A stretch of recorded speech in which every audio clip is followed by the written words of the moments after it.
जिसका नाम था मुख्तार बिन अबू उबैदा सकफी। मुख्तार सकफी इसको कहते हैं। यह वो बंदा था जिसके घर में सबसे पहले हजरत इमाम मुस्लिम बिन अकील गए थे। लेकिन जब इब्ने ज़ियाद आया और इसने देखा माहौल बदल गया, तो ये इस कूफा को छोड़कर देहातों में कहीं चल के छुप गया। इसको इब्ने ज़ियाद ने पकड़वा के अपने कैद खाने में कैद कर दिया।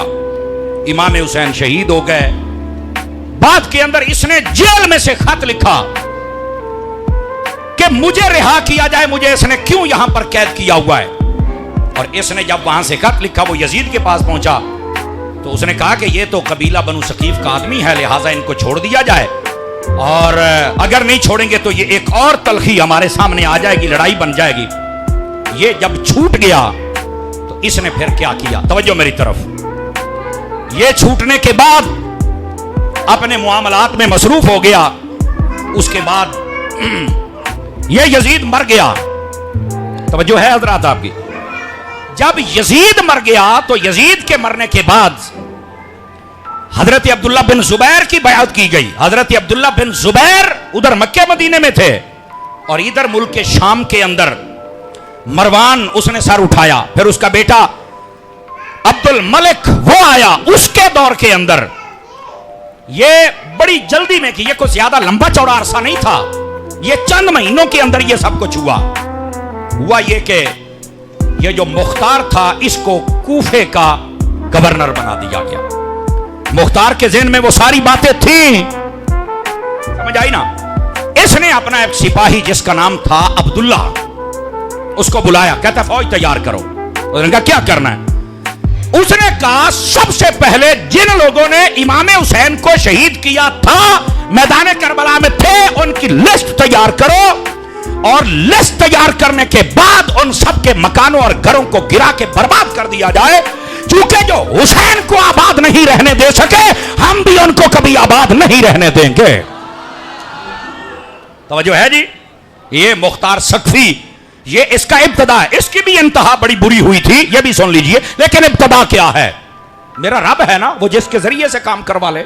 अब हुआ क्या, मुख्तार ने ये हुक्म जारी कर दिया, फौज तैयार हो गई और उसने पूरे कूफे में से एक एक बंदे को ढूंढ निकाला और उनके घरों को मार गिराया।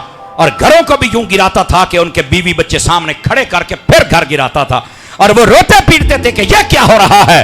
उसने कहा यूं ही तुम्हें ज़ैनब भी कह रही थी, सकीना भी कह रही थी, यूं ही ज़ैनुल आबिदीन भी कह रहे थे, यूं ही आले रसूल भी कह रहे थे कि तुम हमारे साथ क्या कर रहे हो। और जालिमा वो वक्त याद करो, हम तुम्हें नहीं छोड़ेंगे। इसने इनके घरों को गिरवा दिया। जब ये बर्बाद हो गए, बाकियों को इसने पकड़ लिया। फिर उसने कहा दोबारा, इब्राहिम उस्तर नामी एक शख्स था, उसको कहा लिस्ट तैयार करो और पक्की रिपोर्ट लो कि जिस जिसने मैदान करबला में खास इमाम पाक रज़ी अल्लाह ताला अन्हु उनके साथ जुल्म ज़्यादती की, वो कौन है। उसने ना तकरीबन 30 के करीब नाम तैयार किए, 30 के करीब पक्की रिपोर्ट। उसमें क्या थी, कहता जी जो यजीदियों की लिस्ट है उनमें से पहला शख्स जिसका नाम मालिक बिन नसर था, इसने हजरत इमाम अली मुकाम के सर अक़दस पर तलवार का वार किया था, कहा इसको भी पकड़ो। दूसरा हरमला बिन कामिल, ये वो है जिसने शहजादा अली असगर रज़ी अल्लाह तआला को पानी देने के बजाय तीर मारा था, कहा इसको भी पकड़ो। हकीम बिन तुफैल, ये वो है जिसने इमाम अली मुकाम की पेशानी पर नेजा मारा था, कहा इसको भी पकड़ो। चौथा बंदा खौली बिन यजीद, ये वो मलऊन है जिसने इमाम अली मुकाम के सर अक़दस को नेजे पर चढ़ाया, कहा इसको भी पकड़ो। पांचवा बंदा अम्र बिन हज्जाज, ये वो है जो नहरे फुरात पर निगरान था और किसी को पानी नहीं आले रसूल को भरने देता था, कहा इसको भी पकड़ो और बांधो इन सबको। छठा बंदा शिमर दिल जोशन मनहूस, ये वो मलून है जिसने जख्मों की हालत में चूर चूर पाकर करबला के मैदान को इमाम अली पाक के सर को तन से जुदा कर दिया था, ये था सर काटने वाला, कहा इसको भी पकड़ो, बांधो इसको। और सातवां बंदा इब्ने सुलैम कल्बी, ये वो मलून है जिसने शहादत के बाद आपकी हाथ में पहनी हुई अंगूठी उतारी, उतर नहीं रही थी, उंगली काट दी इस बदमाश ने, अस्तगफिरुल्लाह, कहा इसको भी पकड़ो, बांधो इसको, उसको भी पकड़ लिया गया। आठवां बंदा जैद बिन वक्काद, ये वो मलून है जिसने आले रसूल के कई शहजादों पर हमले किए। कहा इसको भी पकड़ो। आमिर बिन सभी ये वो था जो बढ़ चढ़ कर हमला करता था तो सिर्फ आले रसूल पे करता था, और भाई इसको भी पकड़ो। और उसके बाद 10वां बंदा कैस इब्ने अशस, ये वो मलून है जिसने शहादत के बाद इमाम पाक के जिस्म के कपड़े भी खींच लिए थे, जो कंधे के ऊपर पहने हुए, कंधे के लफ्ज मौजूद है। 11वां बंदा सिनान बिन नखी, ये वो अजली बदबख्त था जिसने करबला में जब तीरों से छलनी घोड़े पर सवार थे तो बदन अकदस खून से नहा रहा था तो आपकी कमर पर इसने नेजा मारा था। कहा इसको भी पकड़ो। इन सबको पकड़ा। इसके पास नसर नामी बंदा, अब्दुल्ला नामी बंदा, इब्ने खालिद, इब्ने सलहत, मुर्रा, बशीर, इब्ने अशस, और ये अखनस, रजाब, सालिम, उशैद, वाहिद, साले बिन वहब, इन सबको पकड़ लिया उसने। 30 बंदे थे जिनको पकड़ा। अभी नाम और भी हैं।